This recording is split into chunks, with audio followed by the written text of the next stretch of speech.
नमस्कार बच्चों, कैसे हैं आप सब। आशा करती हूँ अच्छे होंगे। आओ बच्चों, हम आज का नया पाठ शुरू करें। हमारा नया पाठ है आज कक्षा 10 का। पाठ का नाम है विनिर्माण उद्योग। पाठ का नंबर है 6। बच्चों, नाम से आपको लग रहा होगा कि इसमें कुछ उद्योगों के बारे में पढ़ेंगे। तो बिल्कुल सही सोचा आपने। इसमें हम पढ़ेंगे विनिर्माण उद्योग। बच्चों, विनिर्माण उद्योग क्या होते हैं, इसकी क्या परिभाषा है, आओ पहले हम जानें। कच्चे पदार्थों को मूल्यवान उत्पाद में परिवर्तित कर अधिक मात्रा में वस्तुओं के उत्पादन को विनिर्माण या वस्तु निर्माण कहा जाता है। बच्चों, जैसे अब दिवाली आने वाली है या कोई त्योहार आता है, तब आप बाजार जाते हो और चीज़ों की खरीदारी करते हो। जब आप चीज़ों को खरीदते हो तो आपके अलग अलग सामान जो हैं अलग अलग उद्योगों में बने होते हैं। बच्चों, कागज़ लकड़ी से, चीनी गन्ने से, लोहा इस्पात लौह अयस्क से तथा एल्यूमीनियम बॉक्साइट से निर्मित है। द्वितीय कार्यों में लगे व्यक्ति कच्चे माल को परिष्कृत वस्तुओं में परिवर्तित करते हैं। स्टील, कार, कपड़ा उद्योग, बेकरी तथा पेय पदार्थ संबंधी उद्योगों में लगे श्रमिक इसी वर्ग के अंतर्गत आते हैं। कुछ व्यक्ति सेवाएं प्रदान करने में रोजगार पाते हैं। इस अध्याय में हम द्वितीयक क्रियाओं के अंतर्गत विनिर्माण उद्योगों के विषय में पढ़ेंगे। बच्चों, विनिर्माण से क्या आशय है? विनिर्माण से आशय किसी भी वस्तु का उत्पादन है। विनिर्माण आधुनिक शक्ति के साधन एवं मशीनरी के द्वारा या पुराने साधनों द्वारा किया जाता है। विनिर्माण का शाब्दिक अर्थ क्या है बच्चों? विनिर्माण का शाब्दिक अर्थ है हाथ से बनाना। फिर भी इसमें यंत्रों द्वारा बनाया गया सामान भी सम्मिलित किया जाता है।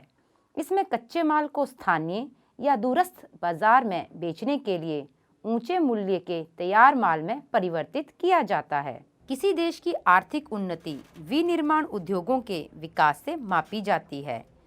बच्चों, विनिर्माण उद्योगों का महत्व को हम जानते हैं। विनिर्माण उद्योग सामान्यतः विकास की तथा विशेषतया आर्थिक विकास की रीढ़ समझी जाती है। क्यों? इसके कई कारण हैं। पहला, विनिर्माण उद्योग द्वितीयक व तृतीयक सेवाओं में रोजगार उपलब्ध कराकर कृषि पर हमारी निर्भरता को कम करते हैं। दूसरा, देश में औद्योगिक विकास, बेरोजगारी तथा गरीबी उन्मूलन की एक आवश्यक शर्त है। जनजातीय तथा पिछड़े क्षेत्रों में उद्योगों की स्थापना का उद्देश्य भी क्षेत्रीय असमानताओं को कम करना था। तीसरा, निर्मित वस्तुओं का निर्यात वाणिज्य व्यापार को बढ़ाता है, जिससे अपेक्षित विदेशी मुद्रा की प्राप्ति होती है। अगला, वे देश ही विकसित है जो कच्चे माल को विभिन्न तथा अधिक मूल्यवान तैयार माल में विनिर्मित करते हैं। तो बच्चों, देखा आपने कि ये उद्योग हमारे विकास की रीढ़ कैसे समझे जाते हैं। बच्चों, आओ आगे बढ़ें। अब हम बात करते हैं कृषि तथा उद्योग एक दूसरे से अलग नहीं हैं, बल्कि ये एक दूसरे के पूरक हैं। उदाहरणार्थ, भारत में कृषि पर आधारित उद्योगों ने कृषि पैदावार बढ़ोतरी को प्रोत्साहित किया है। ये उद्योग कच्चे माल के लिए कृषि पर निर्भर हैं तथा इनके द्वारा निर्मित उत्पाद जैसे सिंचाई के लिए पंप, उर्वरक, कीटनाशक दवाएं, प्लास्टिक पाइप, मशीनें व कृषि औजार आदि पर किसान निर्भर है। इसीलिए विनिर्माण उद्योगों के विकास तथा स्पर्धा से न केवल कृषि उत्पादन को बढ़ावा मिला है, अपितु उत्पादन प्रक्रिया भी सक्षम हुई है। तो इसीलिए हम कह सकते हैं कि कृषि और उद्योग जो हैं वो एक दूसरे के पूरक हैं। आओ बच्चों, राष्ट्रीय अर्थव्यवस्था में उद्योगों का योगदान जानें। पिछले 2 दशकों से सकल घरेलू उत्पाद में विनिर्माण उद्योगों का योगदान 27% में से 17% ही है, क्योंकि 10% भाग खनिज खनन, गैस तथा विद्युत ऊर्जा का योगदान है। पिछले 1 दशक से भारतीय विनिर्माण क्षेत्र में 7% प्रति वर्ष की दर से बढ़ोतरी हुई है। वर्ष 2003 से विनिर्माण क्षेत्र का विकास 9 से 10% प्रति वर्ष की दर से हुआ है। उपयुक्त सरकारी नीतियों तथा औद्योगिक उत्पादन में बढ़ोतरी के नए प्रयासों से अर्थशास्त्रियों का अनुमान है कि विनिर्माण उद्योग अगले 1 दशक में अपना लक्ष्य पूरा कर सकता है। इस उद्देश्य से राष्ट्रीय विनिर्माण प्रतिस्पर्धा परिषद की स्थापना की गई है, जिसे अंग्रेजी में नेशनल मैन्युफैक्चरिंग कॉम्पिटिटिवनेस काउंसिल कहा जाता है। आओ बच्चों, अब हम बात करते हैं औद्योगिक अवस्थिति की। इसका मतलब है कि उद्योगों की स्थापना कहाँ की जानी चाहिए। ये बहुत ही जटिल है। इसकी स्थापना कच्चे माल की उपलब्धता, श्रमिक, पूंजी, शक्ति के साधन तथा बाजार आदि की उपलब्धता से प्रभावित होती है। इन सभी कारकों का एक स्थान पर पाया जाना लगभग असंभव है। फलस्वरूप विनिर्माण उद्योगों की स्थापना के लिए वही स्थान उपयुक्त है जहां ये कारक उपलब्ध हो अथवा जहां इन्हें कम कीमत पर उपलब्ध कराया जा सकता है। औद्योगिक प्रक्रिया के प्रारंभ होने के साथ साथ नगरीकरण प्रारंभ होता है।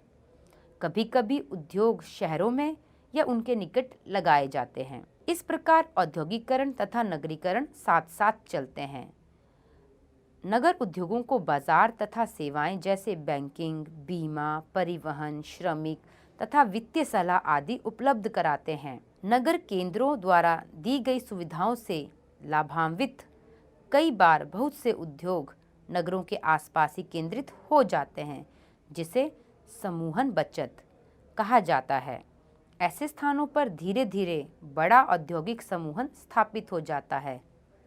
स्वतंत्रता से पहले अधिकतर विनिर्माण उद्योगों की स्थापना दूरस्थ देशों से व्यापार पर आधारित थी, जैसे मुंबई, कोलकाता व चेन्नई आदि।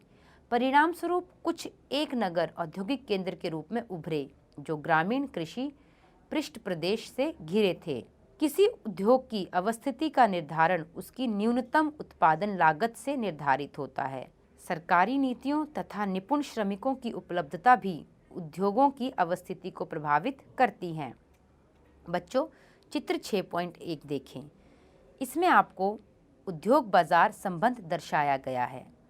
जब हम किसी उद्योग को स्थापित करते हैं, हमें निवेश के लिए कच्चा माल व भूमि, श्रम, पूंजी, उद्यमी, अवसंरचना आदि घटकों को देखना पड़ता है।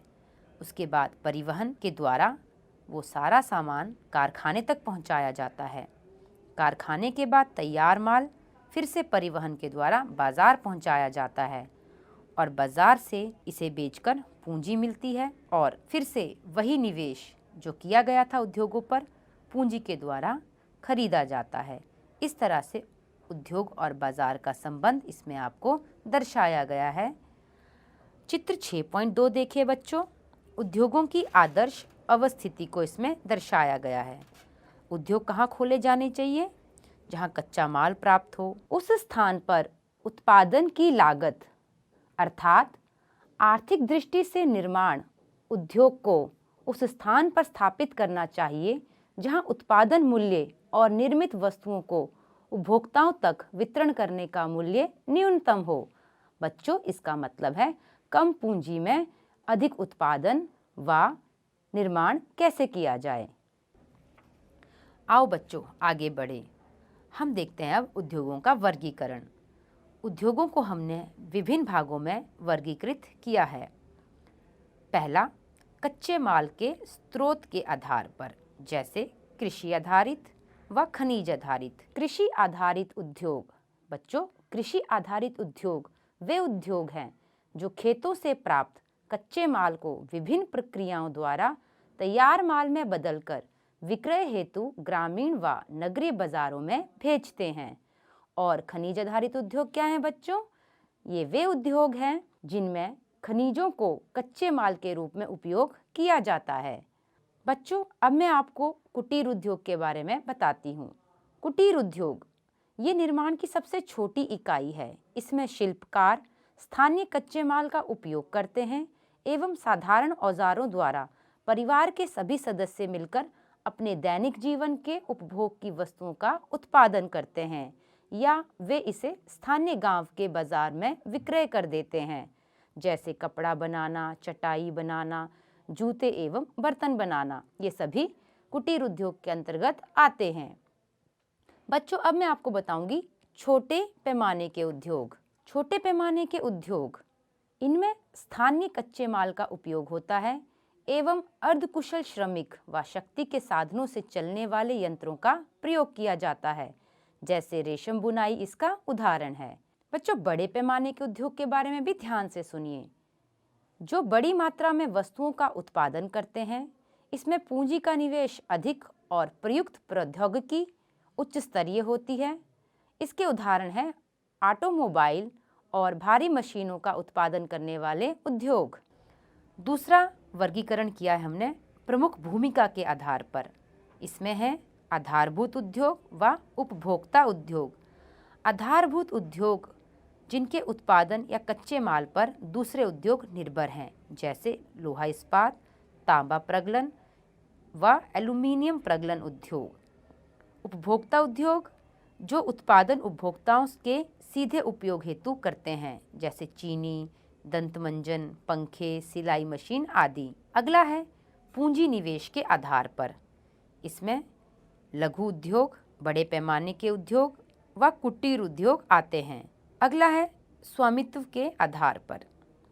सार्वजनिक उद्योग, निजी उद्योग, संयुक्त उद्योग, सहकारी उद्योग। सार्वजनिक क्षेत्र में लगे सरकारी एजेंसियों द्वारा प्रबंधित तथा सरकार द्वारा संचालित उद्योग, जैसे भारत हैवी इलेक्ट्रिकल लिमिटेड व steel authority of India limited आते हैं। निजी क्षेत्र के उद्योग जिनका एक व्यक्ति के स्वामित्व में और उसके द्वारा संचालित अथवा लोगों के स्वामित्व में या उनके द्वारा संचालित हैं, टिस्को, बजाज ऑटो लिमिटेड, डाबर उद्योग इत्यादि। संयुक्त उद्योग वैसे उद्योग जो राज्य सरकार और निजी क्षेत्र के संयुक्त प्रयास से चलाए जाते हैं, जैसे ऑयल इंडिया लिमिटेड। चौथा, सहकारी उद्योग जिनका स्वामित्व कच्चे माल की पूर्ति करने वाले उत्पादकों, श्रमिकों या दोनों के हाथों में होता है। संसाधनों का कोष संयुक्त होता है तथा लाभ हानि का विभाजन भी अनुपातिक होता है, जैसे महाराष्ट्र के चीनी उद्योग, केरल के नारियल पर आधारित उद्योग। अगला है कच्चे तथा तैयार माल की मात्रा व भार के आधार पर। इसमें भारी उद्योग व हल्के उद्योग आते हैं। भारी उद्योग का उदाहरण है लोहा और इस्पात उद्योग। हल्के उद्योगों का उदाहरण है विद्युतीय उद्योग। आओ बच्चों, अब हम इनको विस्तार से देखें। कृषि आधारित उद्योग, इसमें सूती वस्त्र, पटसन, रेशम, ऊनी वस्त्र, चीनी तथा वनस्पति तेल आदि उद्योग कृषि से प्राप्त कच्चे माल पर आधारित हैं। सबसे पहले हम बात करेंगे वस्त्र उद्योगों की। वस्त्र उद्योग भारतीय अर्थव्यवस्था में वस्त्र उद्योगों का अपना अलग महत्व है, क्योंकि इसका औद्योगिक उत्पादन में बहुत महत्वपूर्ण योगदान है। देश का ये अकेला उद्योग है जो कच्चे माल से उच्चतम अतिरिक्त मूल्य उत्पाद तक की श्रृंखला में परिपूर्ण तथा आत्मनिर्भर है। इसका अर्थ है कि इसका जो कच्चे माल होते हैं वो हमें दूसरे देशों से मंगवाने नहीं पड़ते, हमारे अपने ही देश में ये प्राप्त हमें होते हैं और इसकी खपत भी अधिकतर हमारे ही देश में हो जाती है। इसीलिए ये उद्योग जो है उच्चतम अतिरिक्त मूल्य उत्पादक की श्रृंखला में परिपूर्ण तथा आत्मनिर्भर है। अगला है सूती वस्त्र उद्योग, जो कि वस्त्र उद्योग के अंतर्गत ही आता है और भारत का सबसे पहला उद्योग है वस्त्रों में सूती वस्त्र उद्योग। प्राचीन भारत में सूती वस्त्र हाथ से कताई और हथकरघा बुनाई तकनीकों से बनाए जाते थे। 18वीं शताब्दी के बाद विद्युतीय करघों का उपयोग होने लगा। औपनिवेशिक काल के दौरान हमारे परंपरागत उद्योगों को बहुत हानि हुई, क्योंकि हमारे उद्योग इंग्लैंड के मशीन निर्मित वस्त्रों से स्पर्धा नहीं कर पाए। आरंभिक वर्षों में सूती वस्त्र उद्योग महाराष्ट्र तथा गुजरात के कपास उत्पादन क्षेत्रों तक ही सीमित थे। कपास की उपलब्धता, बाजार, परिवहन, पत्रों की समीपता, श्रम, नमी युक्त जलवायु आदि कारकों ने इसके स्थानीयकरण को बढ़ावा दिया। इस उद्योग का कृषि से निकट का संबंध है और कृषकों, कपास चुनने वालों, गांठ बनाने वालों, कताई करने वालों, रंगाई करने वालों, डिज़ाइन बनाने वालों, पैकेट बनाने वालों और सिलाई करने वालों को ये जीविका प्रदान करता है। इस उद्योग के कारण रसायन, रंजक, मिल स्टोर तथा पैकेजिंग सामग्री और इंजीनियरिंग उद्योगों की मांग बढ़ती है। फलस्वरूप इन उद्योगों का विकास होता है। बच्चों, क्या आप जानते हो पहला सफल सूती वस्त्र उद्योग 1854 में मुंबई में लगाया गया। बच्चों, यूरोप 2 विश्व युद्धों से जूझ रहा था तथा भारत इंग्लैंड के अधीन था। ऐसे में इंग्लैंड में कपड़ों की मांग आपूर्ति हेतु भारतीय सूती वस्त्र उद्योगों को प्रोत्साहन मिला। बच्चों, कताई कार्य महाराष्ट्र, गुजरात तथा तमिलनाडु में केंद्रित है, लेकिन सूती, रेशम, जरी, कशीदकारी आदि में बुनाई के परंपरागत कौशल और डिजाइन देने के लिए बुनाई अत्यधिक विकेंद्रित है। बच्चों, विकेंद्रित का अर्थात बुनाई का कार्य भारत के अलग अलग राज्यों में किया जाता है। जैसा कताई का कार्य कुछ राज्यों में है, परंतु बुनाई जो है भारत के विभिन्न विभिन्न राज्यों में की जाती है। बच्चों, भारत में उत्तम तकनीकी की मशीनें न होने के कारण हमारे विश्व स्तरीय धागे का प्रयोग नहीं हो पाता, इसीलिए हमारा बुना वस्त्र विश्व स्तरीय नहीं है। भारत जापान को सूत का निर्यात करता है। भारत में बने सूती वस्त्र के अन्य आयातक देश संयुक्त राज्य अमेरिका, इंग्लैंड, रूस, फ्रांस, पूर्वी यूरोपीय देश, नेपाल, सिंगापुर, श्रीलंका तथा अफ्रीका के देश हैं। सूती रेशे के विश्व व्यापार में हमारे देश की भागीदारी काफ़ी महत्वपूर्ण है। हमारे कताई कारखाने विश्व स्तर पर प्रतिस्पर्धा कर सकते हैं और हम जो सूत पैदा करते हैं उसका उपभोग करने में सक्षम है, लेकिन बुनाई और कताई तथा प्रक्रमण इकाइयाँ देश में उत्पन्न किए गए उच्च कोटि के धागे का उपयोग नहीं कर पाती हैं। ये इस उद्योग की एक बड़ी कमी है, जिसके परिणाम स्वरूप हमारे बहुत से कताई करने वाले सूती धागे का निर्यात करते हैं, जबकि परिधान निर्माताओं को कपड़ा आयात करना पड़ता है। यद्यपि लंबे रेशे वाली कपास के उत्पादन में महत्वपूर्ण वृद्धि दर्ज की गई है, तथापि इसे आयात करने की आवश्यकता महसूस की जाती है। बच्चों, मानचित्र को देखो, इसमें वस्त्र उद्योग दिखाए गए हैं। सूती वस्त्र उद्योग, ऊनी वस्त्र उद्योग और रेशम वस्त्र उद्योग। जैसा कि अभी हमने बात की सूती वस्त्र उद्योग, तो आप देख सकते हैं इनका केंद्रीकरण गुजरात, महाराष्ट्र व मध्य प्रदेश के आसपास सबसे अधिक है। इसमें राजकोट, पोरबंदर, देवास, उज्जैन, इंदौर, सूरत, बड़ोदरा, मुंबई, पुणे, औरंगाबाद, वर्धा दर्शाया गया है। वहीं पूर्व की तरफ मुर्शिदाबाद, हावड़ा, हुगली और दक्षिण की तरफ मदुरई, कोयम्बटूर, चेन्नई और उत्तर की तरफ कानपुर, आगरा, मुरादाबाद, ये सभी सूती वस्त्र उद्योगों के केंद्र हैं। फिर ऊनी वस्त्र उद्योगों के केंद्र आप देख सकते हो ज़्यादातर उत्तर भारत में है, क्योंकि अधिक सर्दी वहाँ पड़ती है और वहीं पर इसका बाज़ार सबसे ज़्यादा है। फिर है रेशम वस्त्र उद्योग, ये हमारे दक्षिणी भाग में आपको दिखाई दे रहे हैं और उत्तर भारत में श्रीनगर, अनंतनाग, बारामुल्ला में और पूर्व की तरफ मुर्शिदाबाद और बांकुरा में, दक्षिण में बेंगलुरु और कोलार में रेशम वस्त्र उद्योग केंद्रित हैं। आओ बच्चों, अब हम बात करते हैं हमारे पटसन उद्योग की। भारत पटसन व पटसन निर्मित सामान का सबसे बड़ा उत्पादक है तथा बांग्लादेश के पश्चात दूसरा बड़ा निर्यातक भी है। बच्चों, क्या आप जानते हो पहला पटसन उद्योग कोलकाता के निकट रिशारा में 1855 में लगाया गया। 1947 में देश के विभाजन के पश्चात पटसन मिलें तो भारत में रह गई, लेकिन 3/4 जूट उत्पादक क्षेत्र पूर्वी पाकिस्तान अर्थात बांग्लादेश में चले गए। भारत में सबसे अधिक जूट मिलें हुगली क्षेत्र में है। हुगली नदी तट पर इनके स्थित होने के निम्न कारण हैं। पटसन उत्पादक क्षेत्रों की निकटता, सस्ता जल परिवहन, सड़क, रेल व जल परिवहन का जाल, कच्चे माल का मिलों तक ले जाने में सहायक होना, कच्चे पटसन को संसाधित करने में प्रचुर जल, पश्चिम बंगाल तथा सीमावर्ती राज्य उड़ीसा, बिहार व उत्तर प्रदेश से सस्ता श्रमिक उपलब्ध होना, कोलकाता का एक बड़े नगरीय केंद्र के रूप में बैंकिंग, बीमा और जूट के सामान के निर्यात के लिए पतन की सुविधाएं प्रदान करना आदि सम्मिलित है। तो बच्चों, ये सभी कारण हैं कि हुगली नदी के किनारे ही सबसे अधिक पटसन उद्योग क्यों हैं। आप जानते हो हुगली नदी के बारे में? हुगली नदी को हम गंगा नदी के नाम से भी जानते हैं, पर जब गंगा नदी बंगाल में आ जाती है तब वहाँ इसे हुगली नदी के नाम से जाना जाता है। बच्चों, पटसन पैकिंग की अनिवार्य प्रयोग की सरकारी नीतियों के कारण इसकी घरेलू मांग बढ़ी है। तथापि मांग बढ़ने हेतु उत्पाद में विविधता भी आवश्यक है। पटसन के प्रमुख खरीदार अमेरिका, कनाडा, घाना, यूनाइटेड किंगडम और ऑस्ट्रेलिया हैं। बढ़ते वैश्विक पर्यावरण अनुकूलन, जैव निम्नीकरणीय पदार्थों के लिए विश्व की बढ़ती जागरूकता ने पुनः जूट उत्पादों के लिए अवसर प्रदान किए हैं। आओ बच्चों, अगला उद्योग चीनी उद्योग। भारत का चीनी उत्पादन में विश्व में दूसरा स्थान है, लेकिन गुड़ व खांडसारी के उत्पादन में इसका प्रथम स्थान है।